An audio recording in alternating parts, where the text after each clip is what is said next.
Hello and welcome to another episode of Ranking of Sonic. I am your host Dan, and with me again is Jamie. Hello. It's been a while. It's been over 9 months since we last did an episode of this, and people thought, oh, have we given up? No, we have not given up. Life got in the way. We took a little break. We took a break, but having said that, we actually recorded the Sonic CD playthrough that we did. Sonic games take a long time to process. But yeah, basically we recorded it ages ago, so we're actually trying to go off this from memory of watching our playthrough again 9 months later. Yeah, that didn't really help me. I didn't remember much.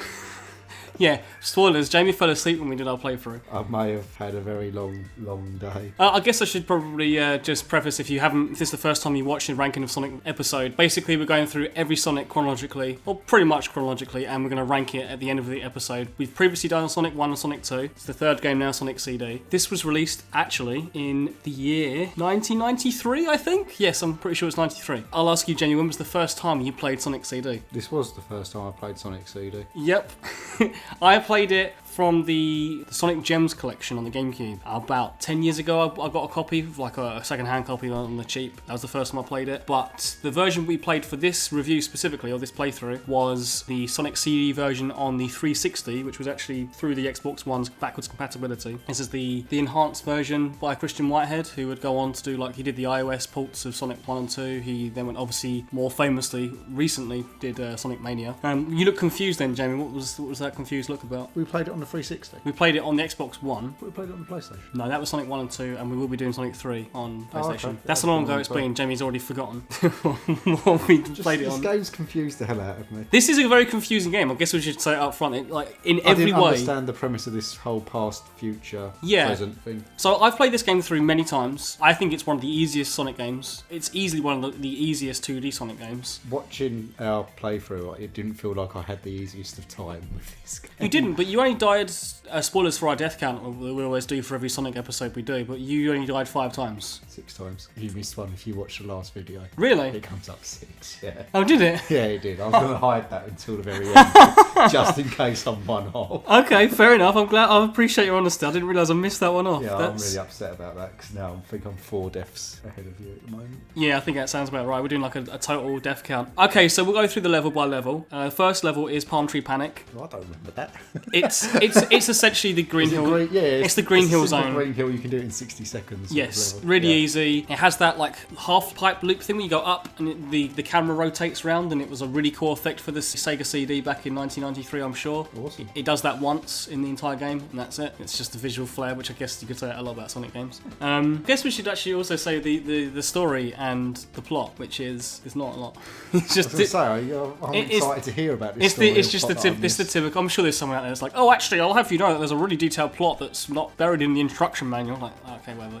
You're facing Robotnik again. The cool thing about this game actually is that it has the option for doing the Japanese soundtrack, which is what we played it with, which is the same as the UK soundtrack, and there's an American soundtrack that's completely different, which I don't think which I don't think is anywhere near as good. I'm sure some Americans that listen to this maybe grew up with the American version that prefer that. Totally understand. I played through the Japanese. Yeah.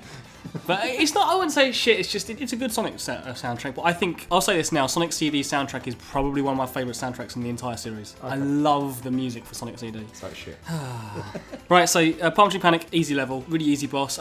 With Sonic CD, there's 3 acts like Sonic 1, but the third act is always just the boss. Yeah. Which I actually kind of like their own separate levels rather than the end. I don't know if you think the same thing with that. I have no preference. Okay. Up next was Collision Chaos, which I'll tell you right now, it's the purple level. Right at the beginning, you see Amy get kidnapped by Metal Sonic, which I guess that's part of the premise as well, is not only trying to stop Eggman from doing his typical stuff. This is the first appearance of Amy. Yeah. First canonical appearance. I'm pretty sure she was in some sort of comic or something. I don't fucking care. This is the first time she appeared in the game. This is her original design as well. There's not a lot to say about Collision Chaos, because I can't even remember it myself. It was an okay level. The next one was titled Tempest. Tempest? I like it because it's one of the better water levels. There's a lot of speed in it for a water level. Like, I feel like some of the water levels in Sonic Past is always like the entire level is pretty much in water. The majority of it is. It's very slow. As in you move fast in the water? No, there's a lot of like you come out of the water, there's loads of like loops and shit. Right, it's not really a water level. It's the best kind of water level then. There's the best of it. And the music, I really love the music for Tidal Tempest. I think it's great. Next up is Quartz Quadrant. I think this is the one with all the springs and bounces you around. Like, this is the thing with Sonic CD. This isn't coming across as a very memorable game right now. I'll agree with you on that. A lot of the levels, I will say this as well, do blend into the next because they're pretty samey. definitely, they have their own gimmicks, don't get me wrong. With the swapping between a different past and present and future, you end up seeing very similar backgrounds because okay, here's like a destroyed environment for the future, and then that's like the same for all of them. They all look fairly similar, I find. Yeah. You can get the perfect future, which is if you destroy this like machine or something, and you can go back into the future. See, it's all beyond me. It's past, future, present. I think that Sonic CD is a great game to play through, but I find if you want to try and get the perfect ending or want to try and get all the Chaos Emeralds, this game becomes a right hassle. More effort than what's worth. Yeah, we'll get to the special stages in a minute, but I just think that if you want to try and 100% or at least get everything in this game, yeah, it is more effort than it's worth. Up next is Wacky Workbench. Maybe I think this is the one with all the springs actually that bounces you everywhere. This actually feels like, you could say this with some of the other stages as well in this game, but I feel like this feels like a fan mod. It's like, oh, what's really fun in Sonic games? Springs. Let's just put springs everywhere. And literally everywhere. There's like the whole idea is you want to get underneath the environment, but the springs keep pushing you back up to the top. Okay, yeah. Next up is Stardust Speedway. That's the most memorable one, I think, purely because it's been in future Sonic games. It was in Generations. It was in Generations, yeah, and I want to say it was in Mania as well. I can't even remember if it was in Generations. No, where you're fighting Metal Sonic? Yeah. Yeah, it definitely was. It was in. Okay, it was. I don't know. It was definitely in Mania as well. I'm not wrong. Well, it was definitely in Mania. I don't know. I'll put it on screen now if it is in both. Maybe I'm thinking of the one where you fight Shadow as opposed to fighting Metal Sonic. You do fight Metal Sonic, I'm sure, in Generations. In Generations, yeah. Okay, that'll be it. Case closed. It's got a great soundtrack.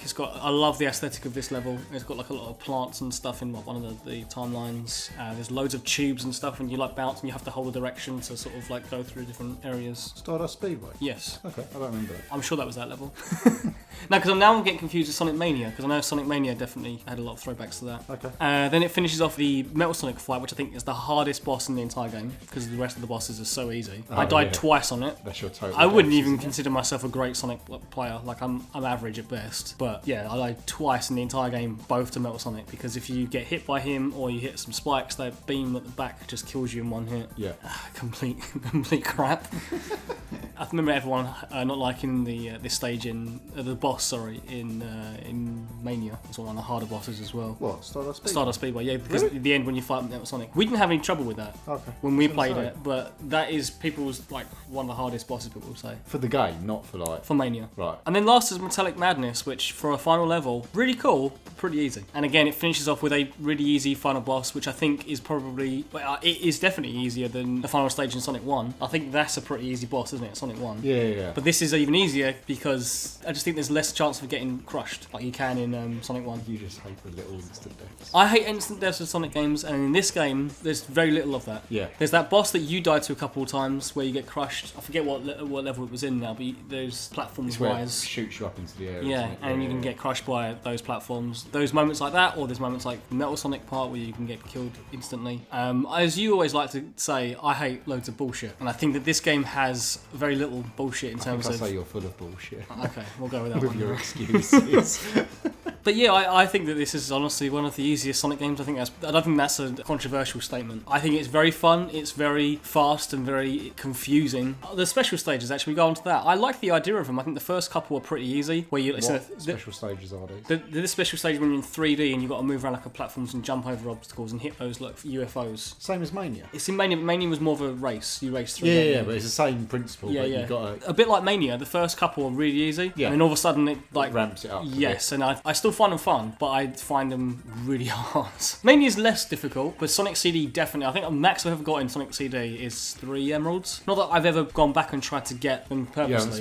You just play them as you're going through. And to get the special stages is just like Sonic 1. Oh yeah, 50 rings. 50 rings to get to the end and you get the big special ring. Yeah. The thing with this game, I don't know if you know this, that Sonic 1 was made in Japan. Sonic 2 was made by Sonic Team in USA, which was a lot of the Japanese developers moved over to America. Yeah. And then this was being made simultaneously with Sonic CD. So in a lot of ways, Sonic CD is also like Sonic 2 2. Right. It doesn't refer to anything in Sonic 2. There's no Tails. Initially, this version we played, you can play as Tails. But in the original game, there's no Tails. It's the structure of the original Sonic 1, where you got 3 acts. You got the special stage. It works exactly the same. So is it done by the same people from As the Sonic first 1, one? yeah. Right, okay.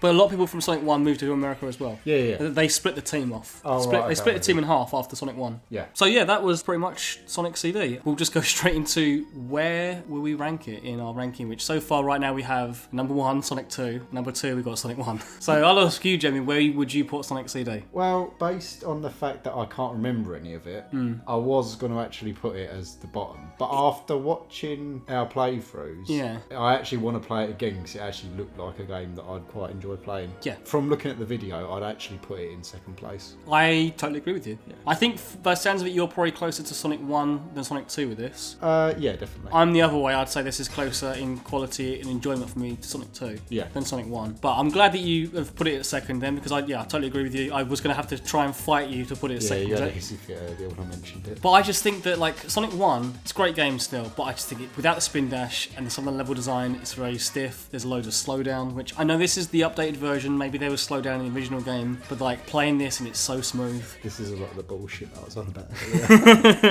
So, I mean, until they actually make a proper console version of Sonic 1 where you got a spin dash and everything, which I'm sure they did on like the iPhone, they've not ported the iPhone versions that were the updated versions onto console, which is ridiculous. Why Sega haven't done that, I don't know. But yeah, I think we might as well finish it off there. Thank you for watching. Make sure to check out our playthroughs of Sonic CD, and we'll be back soon with Sonic 3. Any closing comments at all, Jamie? No, see you in 9 months. See you in 9 months. Definitely going to try to be 9 months, because a little behind the scenes here, we're actually going to go straight into recording our Sonic 3 playthrough right after this. So I will probably have also on the screen right now a link to maybe Sonic 3. I'll play through Sonic 3 as well. So yeah, look forward to ranking that, because I think I know we're both going to... Well, I know I want to place it. I know for sure where you're going to place it, but I won't say. Are we doing Sonic 3 and Knuckles, or are we doing them separately? I think we should do it separately, because they were... They released one after the other? They were released in separate... We'll get to that in the next video.